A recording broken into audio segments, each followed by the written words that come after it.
Jawaharlal Nehru General Elections. My tour was especially concerned with the general elections all over India that were approaching. But I did not take kindly to the usual methods and devices that accompany electioneering. Elections were as essential and inseparable parts of the democratic process, and there was no way of doing away with it. Yet, often enough, elections brought out the evil side of man, and it was obvious that they did not always lead to the success of the better man. Sensitive persons and those who were not prepared to adopt rough and ready methods to push themselves forward were at a disadvantage and preferred to avoid these contests. Was democracy then to be a close preserve of those possessing thick skins and loud voices and accommodating consciences? Especially where those elections evils most prevalent, where the electorate was small, many of them vanished, or at any rate were not so obvious.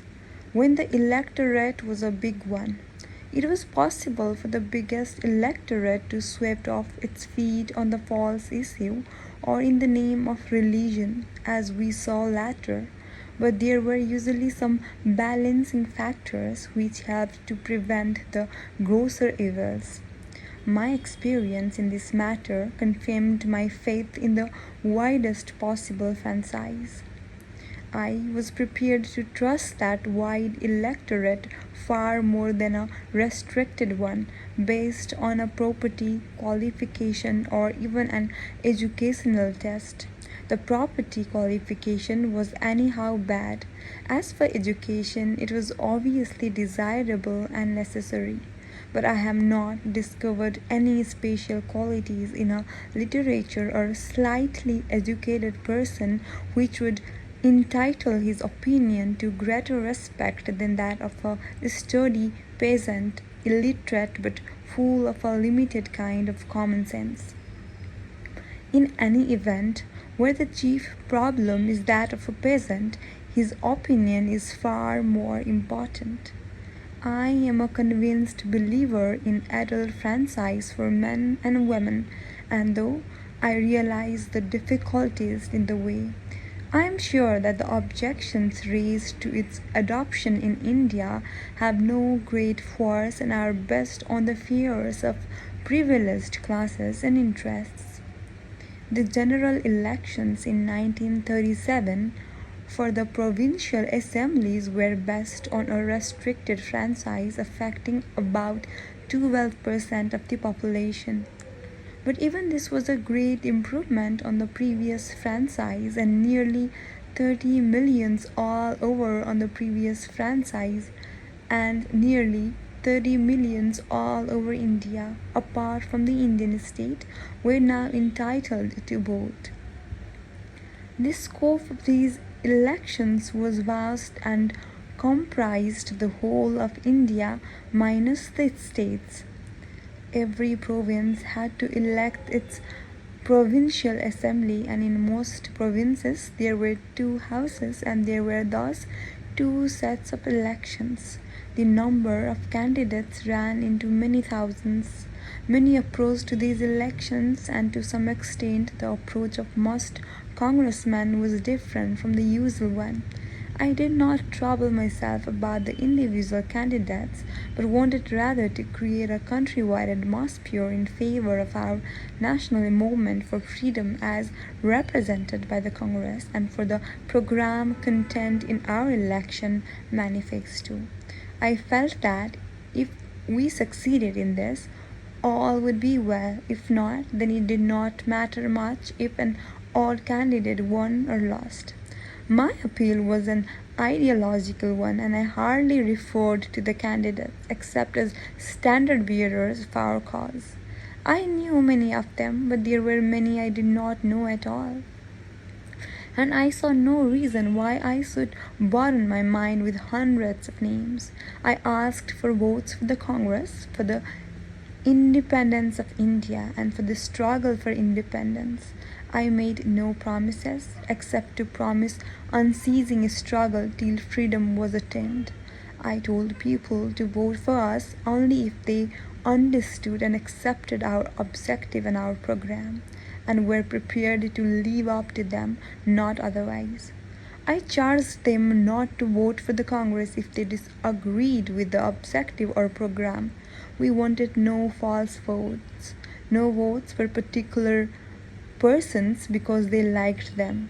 Votes and elections would not take us far. They were just small steps in a long journey, and to delude us with votes without intelligent acceptance of what they signified or willingness for subsequent action was to play us false and to be untrue to our country.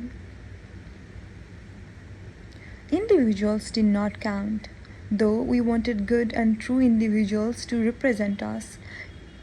It was the cause that counted, the organization that represented it, and the nation to whose freedom we were pledged.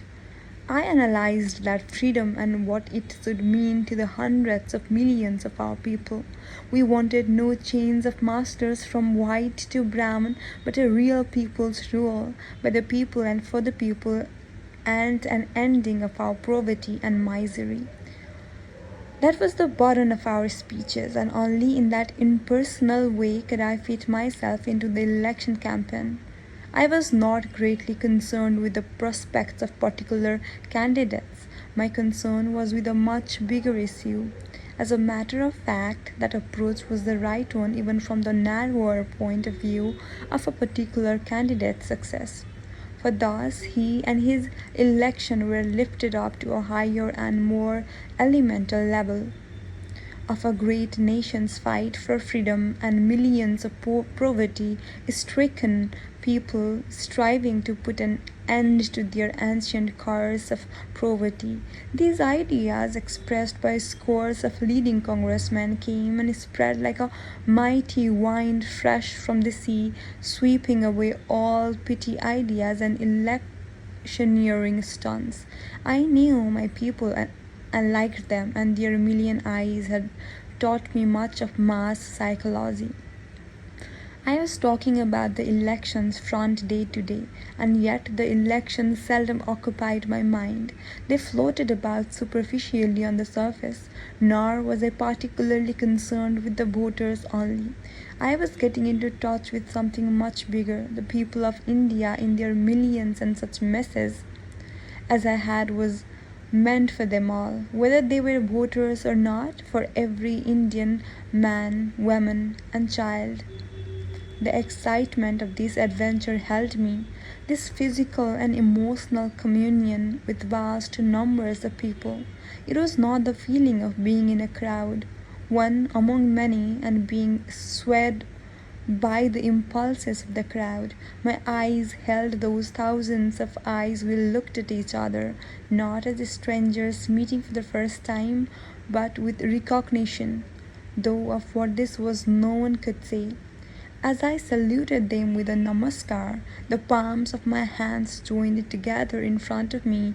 A forest of hands went up in salutation, and a friendly, personal smile appeared on their faces, and a murmur of greeting rose from the assembled multitude and enveloped me in its warm embrace. I spoke to them, and my voice carried the message I had brought, and I wondered how far they understood my words or the ideas that lay behind them.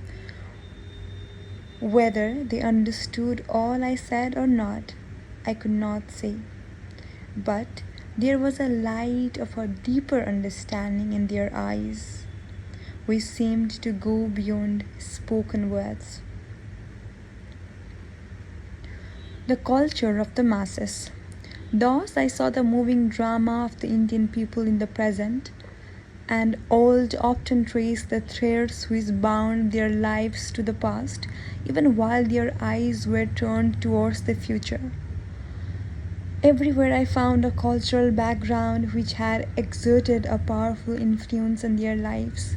This background was a mixture of popular philosophy, tradition, history, myth, and legend, and it was not possible to draw a line between any of these. Even the entirely uneducated and illiterate share this background.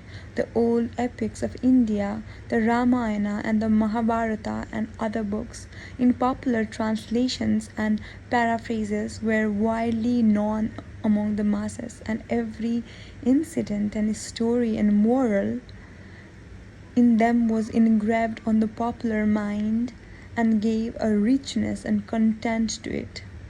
Illiterate villagers would know hundreds of verses by heart, and their conversation would be full of references to them or to some story with a moral enshrined in some old classic. Often I was surprised by some literary turn given by a group of villagers to a simple talk about present day affairs. If my mind was full of pictures from recorded history and more or less ascertained fact, I realized that even the illiterate peasant had a picture gallery in his mind, though this was largely drawn from myth and tradition and epic heroes and heroines, only very little from history. Nevertheless, it was vivid enough. I looked at their faces and their figures and watched their moments. There was many a sensitive face and many a sturdy body, straight and clean limbed, and among the women there was grace and suppleness and dignity and poise, and very often a look that was full of melancholy. Usually, the finer physical types were among the upper caste, who were just a little better off in the economic sense. Sometimes, as I was passing along a country road or through a village, I would start with surprise on seeing a fine type of man or a beautiful woman who reminded me of some fresco of ancient times, and I wondered how the type endured and continued through ages, in spite of all the horror and misery that India had gone through. What could we not do with these people under better conditions and with greater opportunities opening out to them? There was poverty and the innumerable progeny of poverty everywhere, and the mark of this beast was on every forehead. Life had been crushed and distorted and made into a thing of evil, and many vices has flowed from the distortion and continuous lack and ever-present insecurity. All this was not pleasant to see, yet that was basic reality in India. There was far too much of the spirit of resignation and acceptance of things as they were, but there was also a mellowness and a gentleness, the cultural heritage of thousands of years, which no amount of misfortune had been able to rub off.